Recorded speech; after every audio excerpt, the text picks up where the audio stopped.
Good evening, hello and welcome to The World at 8. Today is Friday the 10th of October 2014. We're having today a special edition of World at 8.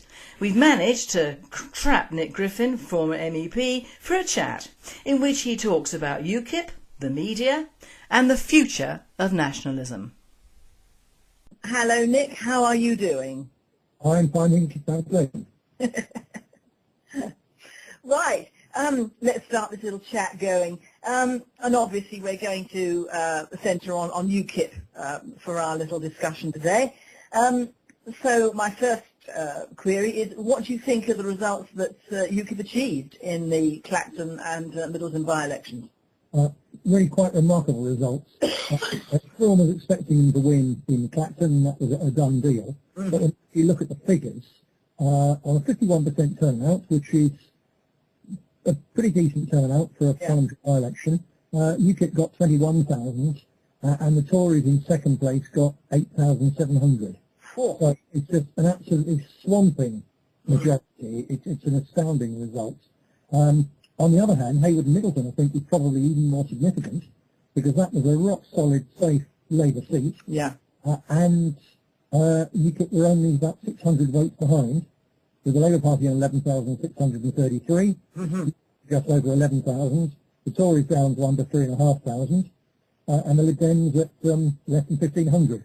A 36% turnout indicates, I would say, that the only reason that Labour hung on to that was that they have, as we know, especially in these working class areas, the North in particular, they a very, very big postal vote, and on a 36% turnout, probably the majority of voters would have been on the postal vote register. Yeah. So quite simply, the very large number of people who, had they voted, would probably have voted UKIP, but didn't vote. That's what made the difference. So UKIP must have walked that on the day yesterday. Yeah. And we're only held out with the postal votes. So it's a quite remarkable result, pressing both the traditional governing parties absolutely to the wire and wiping out the Lib Dems. Yes, exactly. And apparently Farage views the result in Middleton as better for the party than the result in Clacton, the overall sweeping result in Clacton. I didn't know that, but that's what I said a couple of minutes ago. Yeah, so he's quite right. It's an astounding result, really. Yeah. And he's very, very proud of it, as he should be. I mean, I don't have any time for the man myself, but you've got to hand it to him. He's certainly got a very good publicity machine going. It's very effective. It's not least because it's called the BBC, and the entire British media, with the exception of the Guardian, which nobody reads, and the Independent, which not many people read. Exactly. Which actually brings me to my next sort of query from the Master, from you, is the view on the change in the years, and the 4 years from the 2010 elections, when the BNP got 7% and UKIP only got 2.5%. And as you say, this is probably due to the British media, who seem to have taken on the part of being the propaganda machine for UKIP. Indeed so, yeah. In 2010 in Hayward and Middleton, BNP Pete Greenwood got 3,239 votes, which would be circa 7%. Yeah. UKIP got just over 2.5%. And it is all about the media, because when you consider that was fairly typical of what went on over huge swathes of middle and northern England in 2010, the general election, that the BNP beat UKIP. We got more votes than them on, we beat them in more places than they beat us. Yeah. And overall the BNP got a higher percentage. So, and yet the media immediately presented 2010 as a huge BNP as a huge UKIP advance. Yeah. BNP disaster. Of course, it actually wasn't anything of the kind. No, it wasn't. But it is how the media present it. And as you say, since then they've done even more. It was wall-to-wall, enormous media promotion for UKIP. Now, of course, it started primarily with the BBC, and people would think, well, why on earth would the BBC promote UKIP? And all our people really know. But it was partly as a way of blocking the British National Party, and they realised that just attacking the BNP and demonising it wasn't stopping disgruntled voters supporting it. If anything, it was making them support it. But they realised they needed an alternative to hoover the votes away. So UKIP was partly for that reason, and then, again with the BBC, I think they very quickly realised their only chance of Labour winning the next general election was if they managed to use UKIP to split the Conservative vote. So that explains entirely the BBC having Farage on question time and any answers, any questions, and comedy programmes and presenting the weather and all sorts. Well, virtually, yes. Yeah, no, he did. He did, absolutely, on one time, yes. I missed that one. He was on one of the political programmes, and there he was. They gave him a weather forecast. A spoof one. So, yeah, I just outrageous stuff. That doesn't account for the rest of the mass media. The BBC, obviously, the Labour Party at broadcast, but all the rest of them, from the Sky, the Sun, the Times, the Telegraph, the Mail, and the rest of them, that's a different matter. And I think there's a different agenda there. And in the end, when you look, there was an interesting story I was reading just the other day coming out of Germany about the extent to which the CIA simply controls the German media. They have journalists and editors left, right and centre working for them, and they promote a US agenda, or the agenda of the US ruling elite. And of course the same is true in Britain as well. And I think that the neocon corporate media, the Murdochs of this world and so on, I think there's a different agenda there. And roughly speaking, until about 2008 or so, the American ruling elite clearly still viewed the EU in the way they had done through the Cold War, which was a useful way of keeping Western Europe away from the Soviet Union, and so they promoted it. The EU was largely created, funded, and assisted to a very large extent by the American intelligence services. And then somewhere around about 2008 it changed, and from then on, in fact, I think it's very, very clear that the people in charge of America have wanted to do everything possible they can to create problems for Europe. It's probably quite simple. Look, they view Germany as a rising economic power which threatens the world dominance of the United States, especially if Germany were to hook up more and more with Russia. That would do so. So for the last few years, everywhere you look, you see American interests and the people in their pockets, such as the Conservative Party and so on, but huge sections of the British mass media too. They're doing everything they can to cause problems for Europe, whether it's setting Europe against Russia, or whether it's backing anti-Euro organisations. Such as UKIP in Britain, they started that really big in 2008. At exactly the same time, they started promoting Beppe Grillo and the Five-Star Movement. And of course, Grillo and UKIP are now in alliance in the European Union and giving significant problems, especially as their influence feeds into Germany with the Alternative für Deutschland, which is a UKIP-type party over there.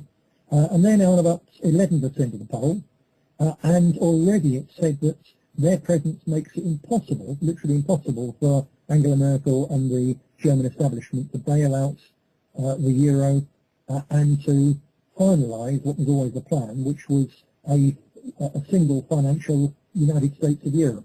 So quite simply, people like UKIP, it's great to see, in a way, the mass media, taking a decent line on Europe and thereby at least making a possibility that one day British freedom will be recovered from the European Union. I don't think they're doing it for good reasons.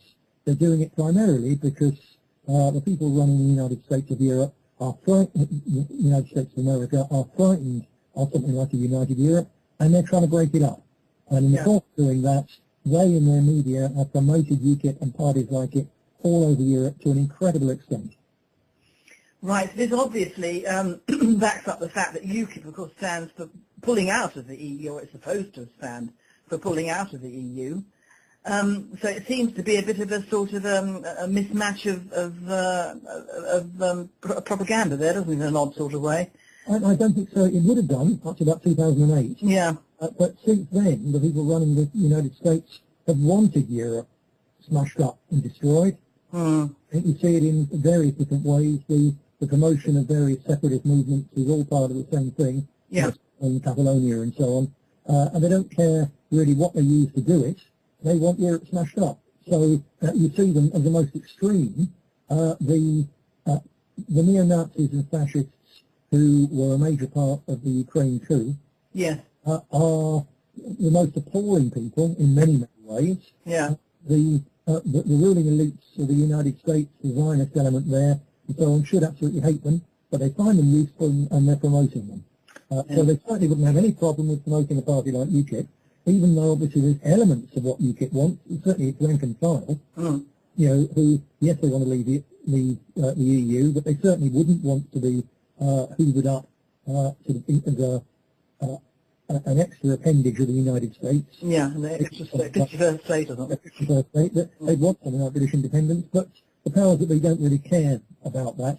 What they're interested for now is giving the European Union and Europe as an economic challenger to the United States, you know, a huge headache.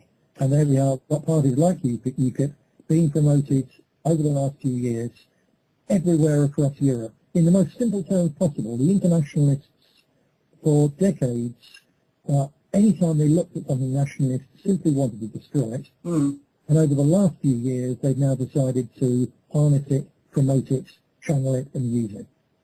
Yes, because it does seem, I mean, the nationalists say the usual thing is for nationalists to get out of the EU. So does it mean that nationalists will have to reverse that opinion? No, it's all in, because the people in charge now in the big power block of the world, the United States, they want the European Union smashed up. Yeah. So it's going. I actually think it's doomed, because which I wouldn't have thought a few years back. No. Doomed because a far greater power than the Europhiles and the Eurocrats is now promoting through the enormous power of the internationalist mass media, Sky and Fox News and all the rest of them. Yeah. They're actively promoting parties all over Europe which will smash up the EU. So I think it's not yet over, but the course of current events is very, very clear indeed.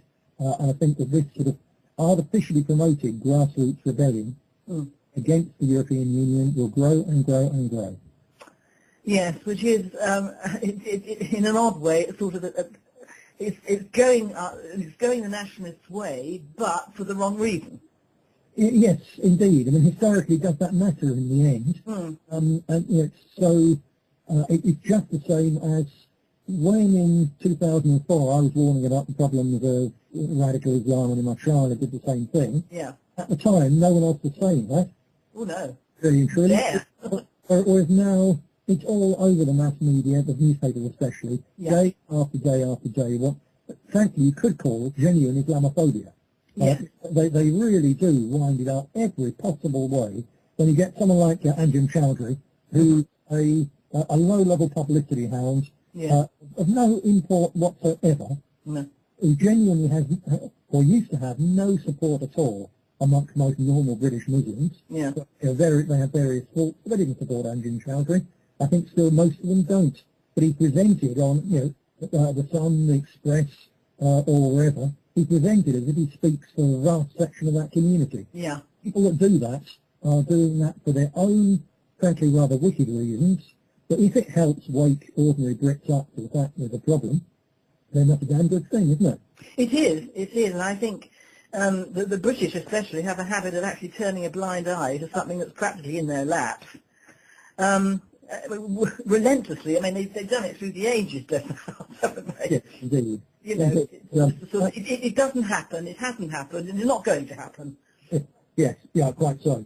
But now, with this much pressure from the mass media on these issues, they're becoming an issue. And certainly, when you look at UKIP's success yesterday, it's not based on the European Union. Virtually nobody in Hayward and Middleton would vote on the issue of the European Union. No. It's based on immigration. The idea that UKIP is the most effective way of making a protest about it, which of course is true. Yes, exactly. The hope that UKIP will do something about it, which of course is false. They're not going to. In fact, I think Farage's latest thing in the papers was he thinks that all immigrants who have HIV should be sent home or not allowed in. Which, coming from a nationalist, if you said that, or another nationalist group said that, they'd be hailed as the coming of the Third Reich, or the Fourth Reich. Yes, sure. Because Farage has said it. It's there in the papers. It's publicised.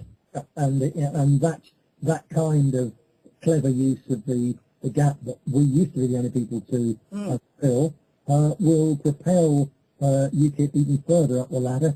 Certainly as far as the next general election, it will be their election. Yes. Of course, once they're in coalition, then that's a different matter entirely. Oh, yes. Then things will change. Apart from the fact that looking and speaking with nationalists in other countries and so on, I'm now convinced that UKIP is just part of a general trend and part of a general operation, and therefore once they're in coalition, they disgrace themselves. Yeah. The people behind this sort of thing, they'll simply create another one.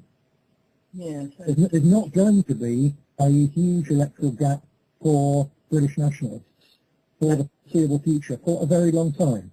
And this is very, very important for people to realise that simply to say, oh yeah, it's great that UKIP actually would like the vote, but it's good that UKIP got a high vote because it's showing that traditional voter loyalties are changing, and in due course we'll pick those votes up.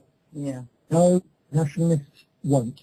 No, they won't. They won't at all. It's going to be there for some time, and when it's gone, if the powers that be start to see genuine nationalists filling the gap that will be created once UKIP are in coalition, Yeah. they simply use the trick they now understand very well, and they'll create another one.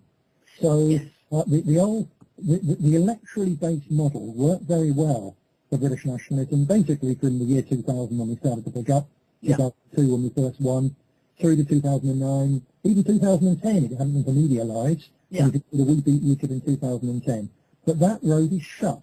It's as simple as that. The powers that be now understand what to do. They've created a model and a system. They've realised it took them a long time to wake up to the fact that just demonising us didn't stop angry voters voting for us. No. To the contrary. So they found a new way to do it, and the electoral gap basically is shut. So any nationalist party whose leaders try and tell its members, don't worry, we'll soon be back in the elections, what UKIP's done is really great, it'll soon help us. They're lying to people, presumably in order to try and screw some more money out of them.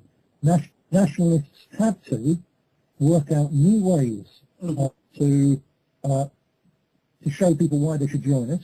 Our model for years has been, we do win elections, we're speaking to you, so join us. Well, Yes, that actually, and to interrupt it, because that actually brings me to my fifth and final question. oh yeah, right. And that was, will there be a new model for nationalists in the future, and will it be more pan-European than it has been in the past? I'll deal with the last bit first. Will it be more pan-European? It either may be or may not be. That's not important in this sense, is it the model that works? Right. I think it needs to be more pan-European in terms of looking at other European movements and exchanging ideas, especially exchanging assistance on things that work. And exchanging analyses. That's very, very valuable. I believe that there'll come a point somewhere in the future where if we're going to come to power or have even just a major influence through some kind of serious either economic collapse or serious social problems, serious ethnic problems with some bunch of Islamic crazes with some hideous bombs or whatever. Oh God, yes. It's a thing that we will need to work together. It's very interesting in Ukraine that on the good side, the pro-Russian side, there's actually nationalists in various parts of Europe fighting with them as volunteers right now. Oh, that kind of thing inevitably is going to grow. Yeah. In terms of Britain and what matters, it doesn't really matter whether it's more European or less European. The thing is, does it have vision, and does it look at the situation, analyse the situation, and say, banging one's head against the brick wall constantly is not a good idea. It hurts. It comes to hurt. Let's find something better to do. And the thing that's going to mark out the successful nationalist resistance in the future in Britain, and in fact all over, particularly Western Europe, where they've got these UKIP type things, is whether we adapt to that. You adapt or die.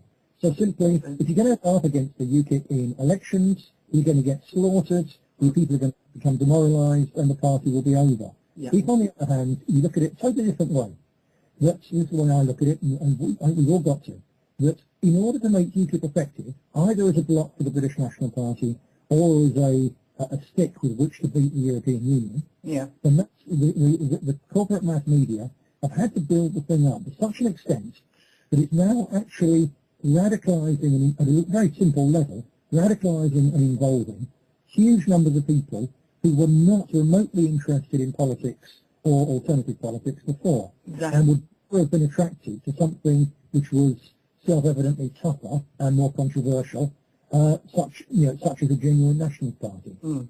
So we can either see UKIP as some monstrous thing that is basically in our way.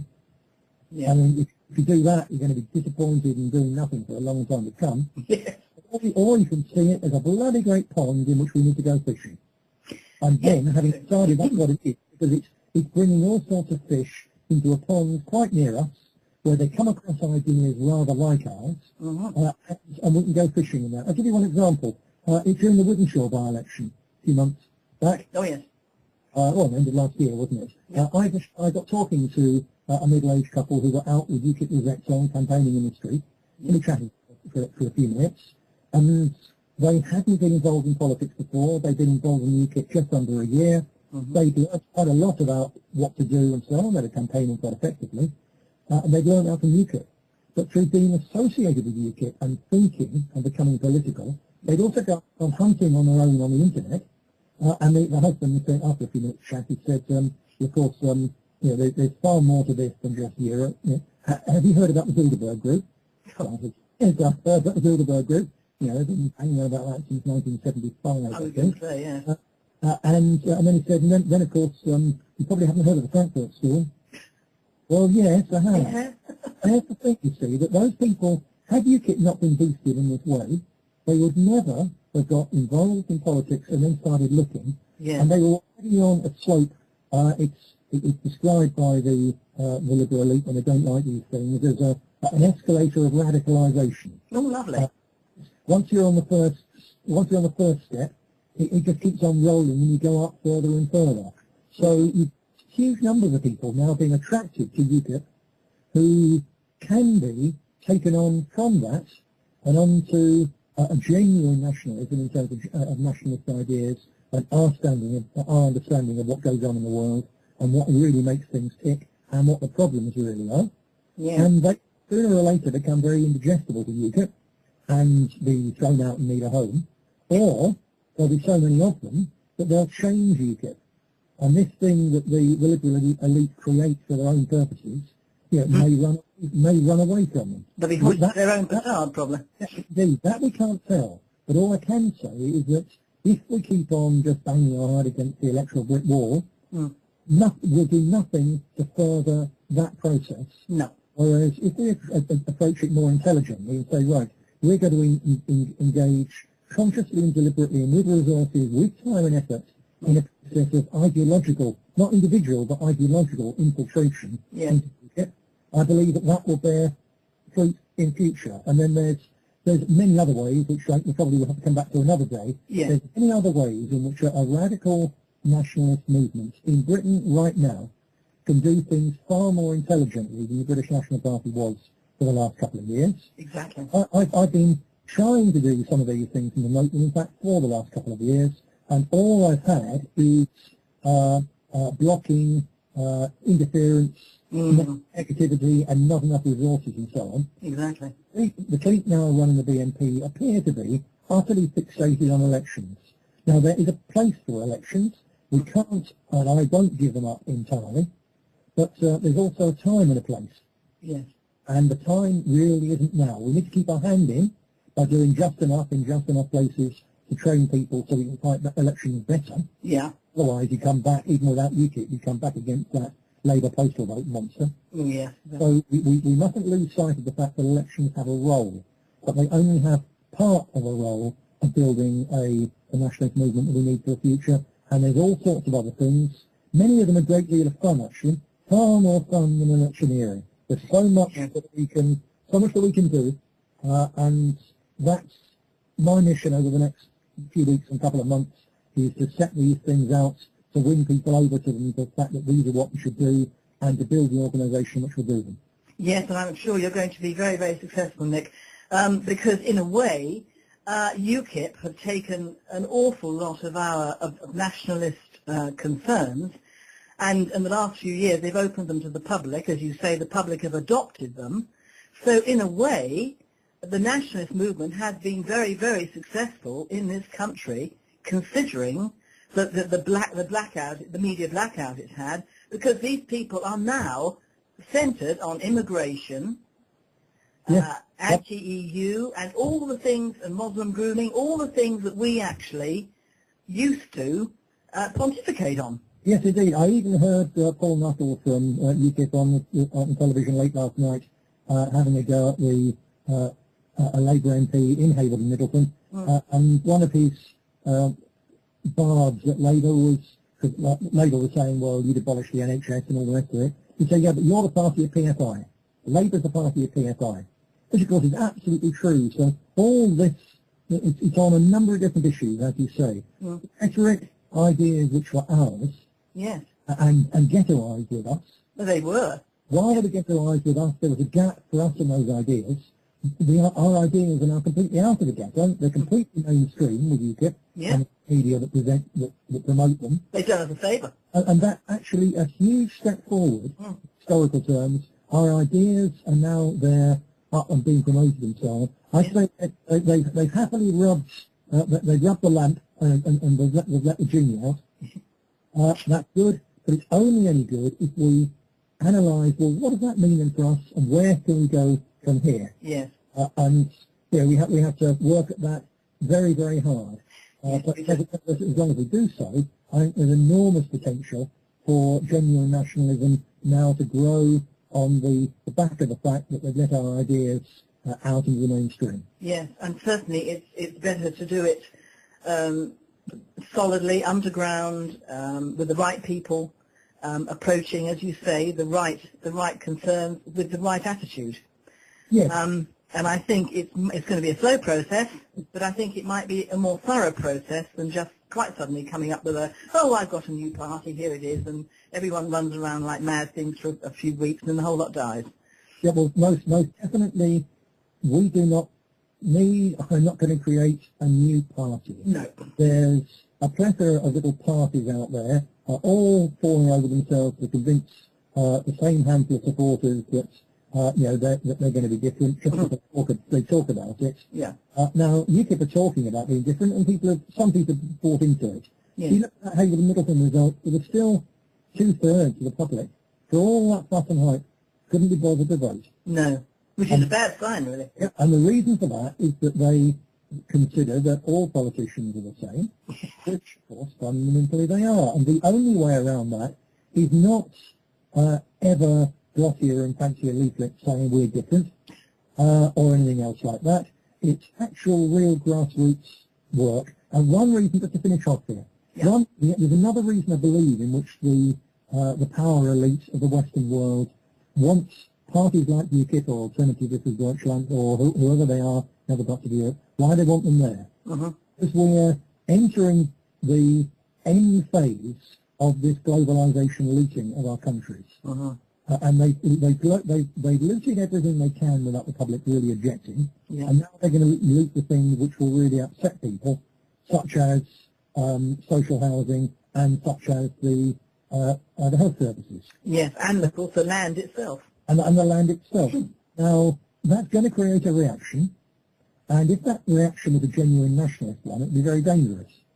So if your opposition party is a UKIP, which is a free market party par excellence, the Thatcherite party even more so than the Conservative Party, and while they'll make noises which will allow the masses to think that, perhaps not everyone's this way, nothing will be done, so the looting will go on without hesitation and will be even worse. The important factor that produces for us isn't just that we can complain about it, but why should the public listen to us?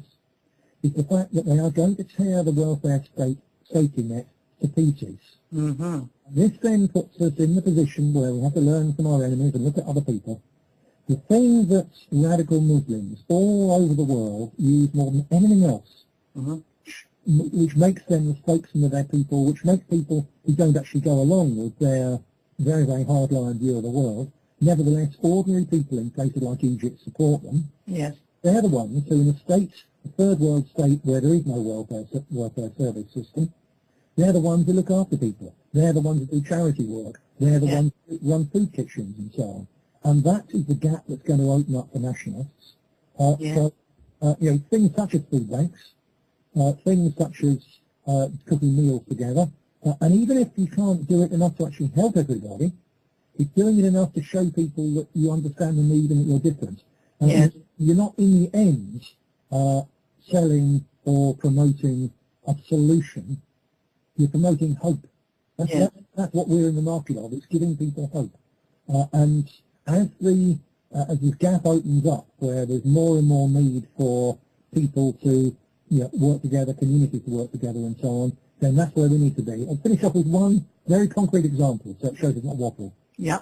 I heard just the other day, speaking to someone, they're involved in quite a middle-class church, actually, up in middle-class part of Chester. Mm-hmm. And they said, we're cooking tonight. I thought, this cooking is a communal type thing, we could do the church. No. They said, one of our church members, a young couple, they had a baby a few days ago. Oh. And so what the church does is we simply arrange it that someone comes home when having a baby, and for the first week, a different couple from the church go into the house and they take everything with them and they cook them a meal. Oh, marvellous. So the wife doesn't have to worry for 7 days. Everything's done, and there's that support and all the rest of it. It's a very good idea, actually. Absolutely fantastic. And there you've got nationalists all banging on about how we need more kids. Most of them, incidentally. Don't have them. Selfish middle-aged men who could have had kids and have stayed single all their lives because they want to get on and enjoy themselves and go jetting around the world or whatever, and can't bother to settle down and do what they should do, and that's have children. Yeah. Nationalists bang on about, it's all about demographics and we need more children and all the rest of it. Then what do we actually do about it? And there's a church just there, and it's only a symbolic thing, but just for seven evenings, a couple who've had a baby, they don't have to worry about their food, and everyone understands the importance that they collectively attribute to their community, not just talking about it, but actually doing something about it. Yeah. And I think that, just as one example, if people think they'd rather go up against UKIP in elections in 2015, and that's going to be more constructive than encouraging something like that, well then they're very welcome to go and waste their time. But we're not. Exactly, we're not going to. There's so much more that we can do to make a real difference and build a movement which, when the time is right, can fill the gaps there will be. So much that can be done. I actually think it's really exciting. I think it is, and as the Chinese say, may you live in exciting times. It is exciting. We do. We do. Thank you very much, Nick. That's been very helpful. I'm sure it's set an awful lot of people's minds at rest.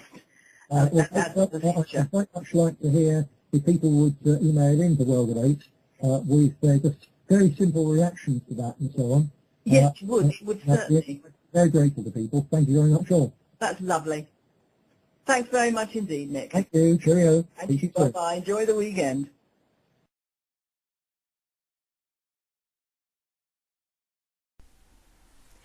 Thank you very much, Nick. Now, for comments, which we would like very much, please address your emails to this. It is comments@radiobritainonline.info. You can post your comments, they will be read and they will be looked at. Thank you very much, and you've been listening to The World at 8.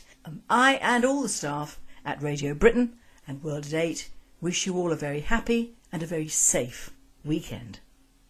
We will be with you Monday with the normal news night. About 600 votes behind, with the Labour Party on 11,633, just over 11,000. The Tories down to under 3,500, and the Lib Dems at less than 1,500.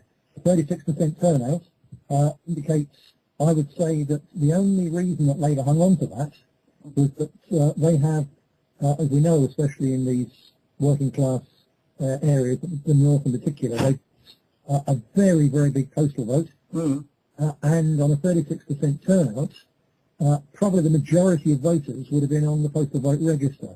Yeah. So quite simply, the very large number of people who, had they voted, would probably have voted UKIP, but didn't vote. That's what made the difference. So my first query is, what do you think of the results that UKIP achieved in the Clacton and Middleton by-elections? Really quite remarkable results. Everyone was expecting them to win in Clacton, that was a done deal. But when you look at the figures, on a 51% turnout, which is a pretty decent turnout for a parliamentary by-election, UKIP got 21,000, and the Tories in second place got 8,700. So it's just an absolutely swamping majority. It's an astounding result. On the other hand, Hayward and Middleton, I think, is probably even more significant, because that was a rock-solid, safe Labour seat. Yeah. And UKIP were only...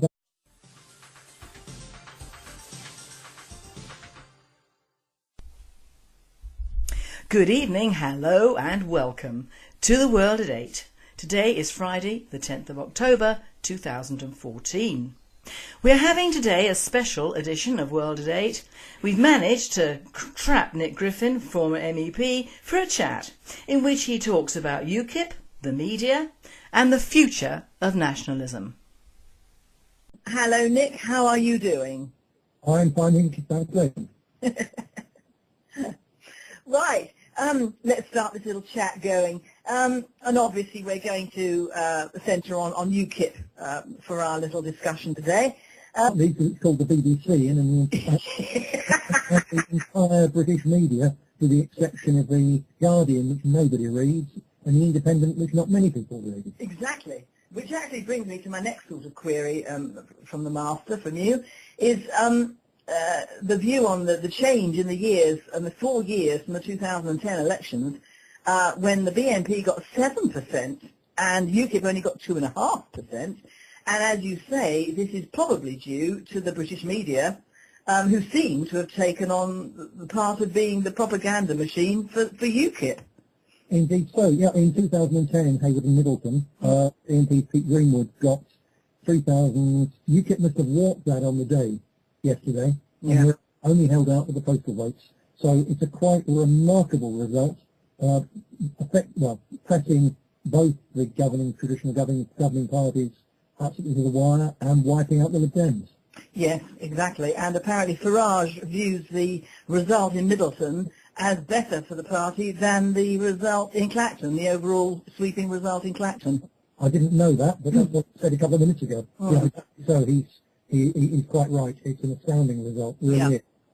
And he's very, very proud of it, as he should be. I mean, I don't have any time for the man myself, but you've got to hand it to him. He's certainly got a very good publicity machine going. It's very effective.